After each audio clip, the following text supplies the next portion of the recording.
don't want to look like a loser right now, but everyone saw I was better than just in that fight. But the UFC wanted him to win. The lad smashed my eye with his finger. I had to play all of the rounds with a broken eye, which is not fair.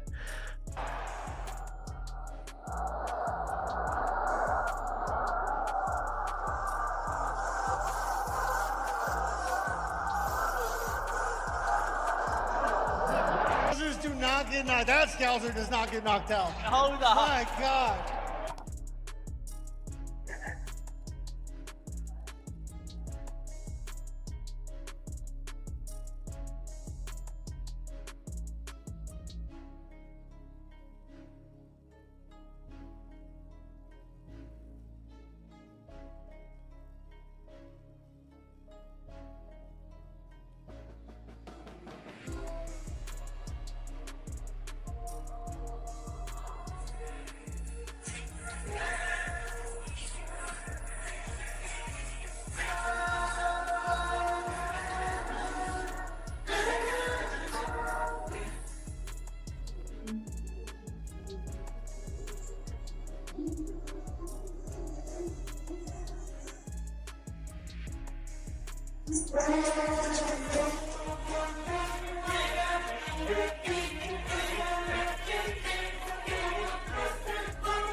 That fucker's right.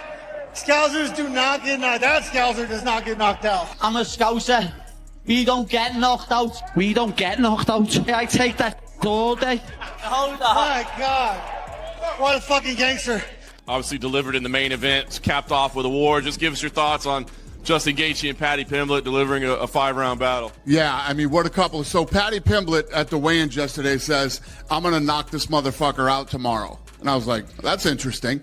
And he never abandoned that game plan. Even when, he got dropped a couple times, I kept waiting for him. I'm like, he's eventually going to have to shoot and try to submit him. Now,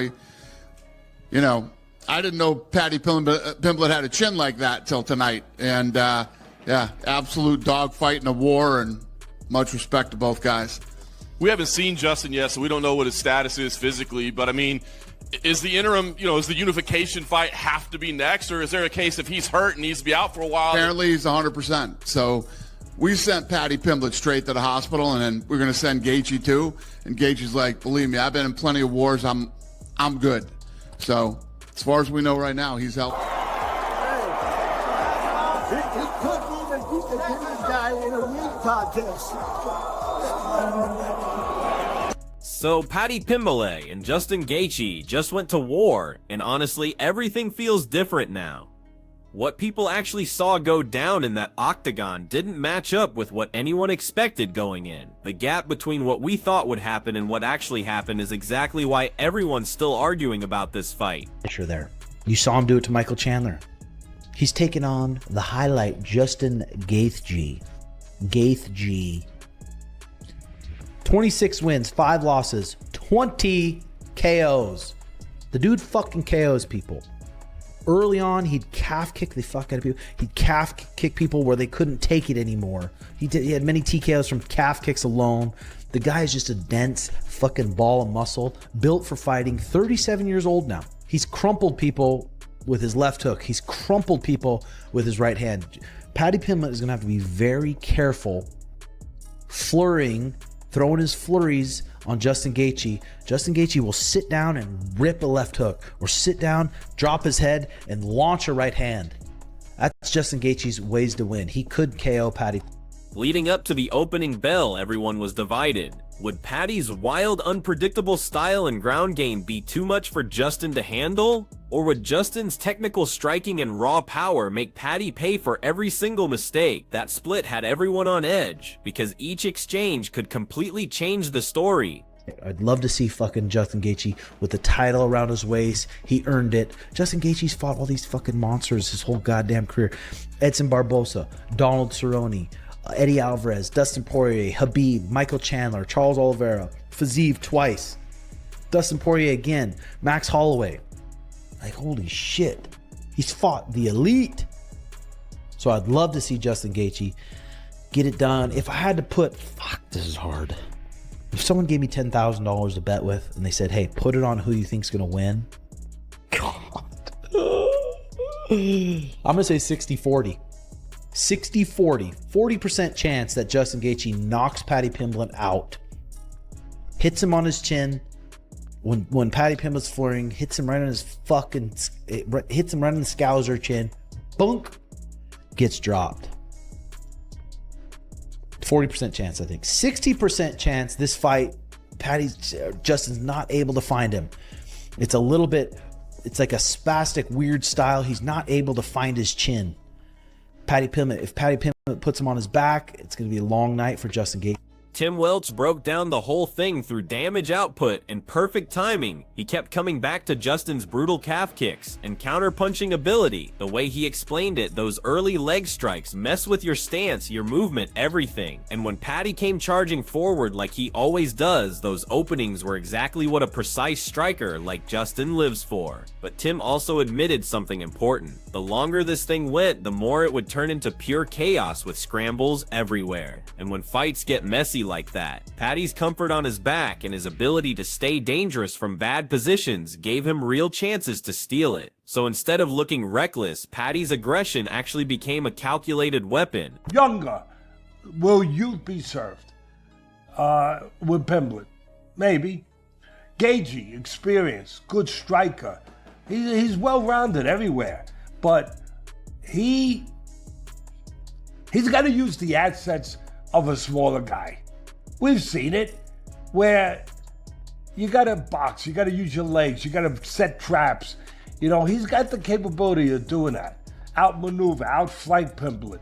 You know, Pimblett, let me tell you, he has improved a lot over the last 2 years. He really has, bud. He has gotten better. He's gotten more, you could see he's come into his own. Confidence-wise, physically, he's in great shape. They usually all are. But he's improved. His striking has improved. He's a good wrestler, grappler. But he loves to strike. That's what's going to make this fight really interesting and good. They're both going to strike. I mean, for the most part, they're both going to strike. Teddy Atlas looked at this like a chess match. His whole thing was that Justin needed to stay mobile, use angles, and avoid getting dragged into wild exchanges. But Teddy also pointed out how much Paddy has grown up both physically and mentally. Stronger, calmer, more comfortable when things get brutal. Even though he respected Justin's experience, Teddy was leaning toward Paddy because young fighters with momentum find another gear late in fights. When everyone's exhausted and hurting, that's when youth takes over. Plus, Paddy could adapt round by round without losing who he is or falling apart under pressure. Be served here. But I would go with the over on this because I think the over-under is like 2.5 rounds. How many? 2.5 rounds over minus 115. All right, listen. Again, we have a pretty good record here, but, you know, I mess up once in a while. I do. That's why it's gambling. But I like the over. I like the over. I mean, if Gaethje fights the perfect fight, you never know. You never know. But I know who the judges are probably favoring. Oh, did I say that? I'm sorry. It shouldn't be anything about that. It should just be about what goes on in the cage or in the ring. But I can't help myself but think about things that I see. So maybe, you know, Gaethje would really have to do a job, I think, to get it, which he could. But I think I probably favor Pimblett a little bit. But at the end of the day, if I had to put my bucks down. Max Holloway cut straight to the heart of it with one simple question. Could Paddy eat Justin's power without completely breaking? Because if he survived those big shots, Max knew Paddy had the instincts to turn those hurt moments into grappling control and sudden shifts in momentum. But Max was also crystal clear about Justin's abilities. A guy like that doesn't need to throw 100 punches to change a fight. Every clean strike he lands carries serious consequences. One nickel place shot could wipe out rounds of work before Paddy even got started. And with Paddy, if he can eat it, I can see Paddy catching Gaethje and maybe almost like a Oliveira fight, you know, catch Gaethje, hurt Gaethje wobble, and then, you know, get to Gaethje's back or something, maybe sub him. You know what I mean? Like, Paddy is very well rounded. You know, he out wrestled wrestlers, he out grappled grapplers. He stands with you. You know, he doesn't care. He throws. You know, everybody be like his chin is in the air. He takes shots. Yeah, he takes shots and he still walk forward. How long will that last? We don't know. And that's the question I have to this fight. Or what his reaction is going to be when Justin Gaethje catches him. Because Justin Gaethje punches like a truck. He kicks like a. Merab Dvalishvili saw this as a pure 50-50 fight. Two completely different but equally dangerous paths to victory. Either Justin breaks Paddy down with sustained punishment, or Paddy survives long enough to drag things into grappling exchanges where Justin's advantages start disappearing. For Merab, it wasn't just about technique anymore. It came down to who could take more damage while still making smart choices when exhaustion and pain started piling up over 5 full rounds. Said this for me, this is a flip up, bro. I'm not surprised if any of these guys win, because I can see 2 clear paths to these guys winning. I can see Gaethje catching Paddy, you know, putting him down, finishing him. Then I can see Pimblett catching Paddy, Pimblett catching Gaethje, maybe knock him out or hurt him enough to where he can get a submission. You know, I think so. Paramount. The UFC did a really great really great job of putting this first Paramount card together. From the main card, the first main card fight, to the main event is sick. It's gonna be action packed, and you fans are gonna love it. You know, the new fans are gonna love it. I mean, Gaethje is just violence. Paddy Pimblett doesn't run away from violence. It's gonna be a fun fight. Like I said, I don't know who to choose. I'm not choosing no one. I see both guys. I think this is a coin flip. I think whoever can endure the more damage is gonna win this one.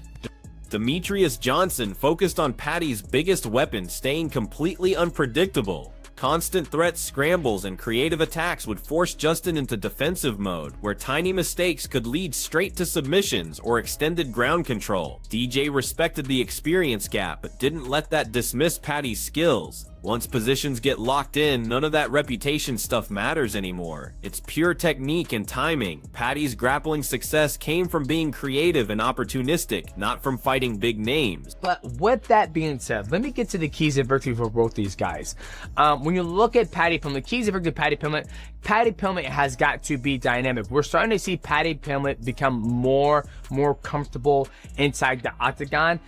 So the key victory number 1 for Paddy Pimblett is be dynamic, meaning that if Justin Gaethje puts you against the cage, don't be scared to do a flying triangle. If Justin Gaethje tries to go for a dump, go for a Kimura, because 9 out of 10 times when he does that, he's able to turn it into something that favors him in the fight.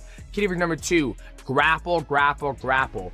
You know, when you look at Justin Gaethje's past fight, when people grapple him that have a good grappling ability, he seems to have hard times with grapplers, where people, you know, when people drop him, Charles Oliveira dropped him, he crossed the void, jumped on him, got his back, submitted him with a rear naked choke.